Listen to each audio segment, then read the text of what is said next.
5 bagay na dapat mong itigil bago ka mag-30.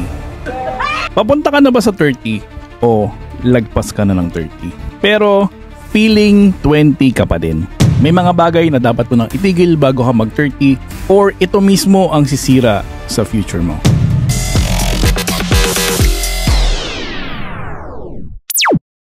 Number 1, living paycheck to paycheck. Ano bang ibig sabihin nito? May kilala ka bang taong kakasweldo lang pero naka-line up na yung mga bibilin pagdating ng sahod? So imbis na mauna ang bills, savings, or investment, ay uunahin muna ang luho. Kain dito, inom doon, shopping doon. Ang ending is ubos agad ang sahod mo. Wala ka man lang emergency funds.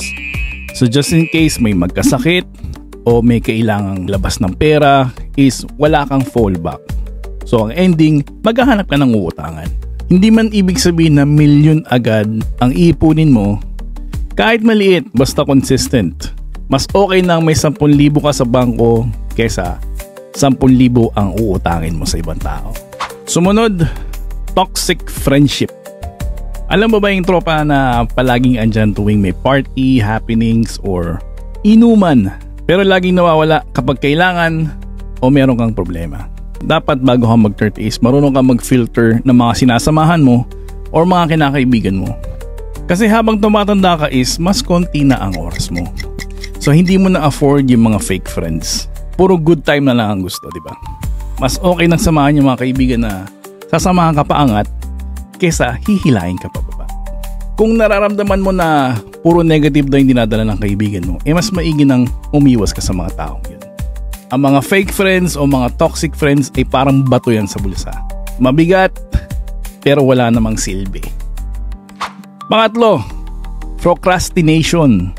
Yung bang saka na lang, bukas na lang, next week na lang, pag may oras na lang ako.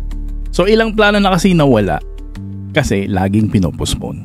Kung meron kang pangarap na business o may skills na gustong matutunan or education para sa iyong career, ito na yung tamang oras para umpisahan ito. Kasi nga habang tumatanda, wala ka nang masyadong oras, meron ka ng responsibility, mga bills, trabaho. So ito na yung the right time na para gawin yung mga gusto mong gawin. Think about it. Kung meron kang pinlano 3 years ago, malamang is meron ng resulta kung ano yung ginawa mo 3 years ago. Hindi yung saka na lang or hanggang ngayon is plano pa rin. So gawin mo na ngayon. Sumunod, comparing yourself to others. Ito yung pinaka-silent killer sa happiness. Buti pa siya may kotse, buti pa siya maraming pera, buti pa siya magandang trabaho, buti pa siya may business, maganda yung bahay, etc. Pero ikaw ba? Ano ang ginawa mo? Meron ba? Sa panahon ng social media, madali tayong makumpara sa iba. Pero tandaan, highlight reel lang ang pinapakita ng tao sa social media. Hindi mo nakikita yung struggle, yung failure, paano nila narating yun.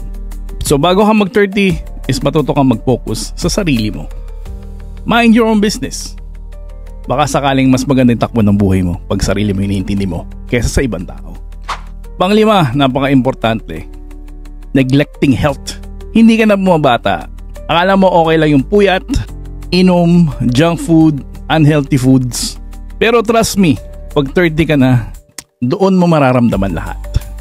Biglang sumasakit yung likod, sumasakit yung mga legs, mabilis singalin, madaling mapagod, lahat-lahat. Darating yan pagdating mo ng 30. Ang katawan is parang kotse, kung lagi mong inaabuso, bibigay din yan. Kaya habang maaga, mag-invest sa health mo. Hindi ibig sabihin na mag-gym agad. Kahit simpleng exercise or eating the right foods is napaka-importanting bagay yan. Remember, mas magastos magkasakit kung magkaroon ka ng sandamukal na bill sa hospital. Kaya invest in your health. Kaya kung gusto mo na magandang future, kailangan mong tigilan ang mga bagay na sisira sa growth mo. Tandaan, turning 30 is not the end. Pero dapat mas matalino, mas disiplinado, mas handa sa buhay. Kaya ikaw, alin dito ang pinaka-guilty ka? Ang oras ay hindi na bumabalik. Bawat araw na nagpapatuloy ka sa maling habit, mas lumalayo ka sa buhay na gusto mo. Ang tanong, kailan ka magsisimula?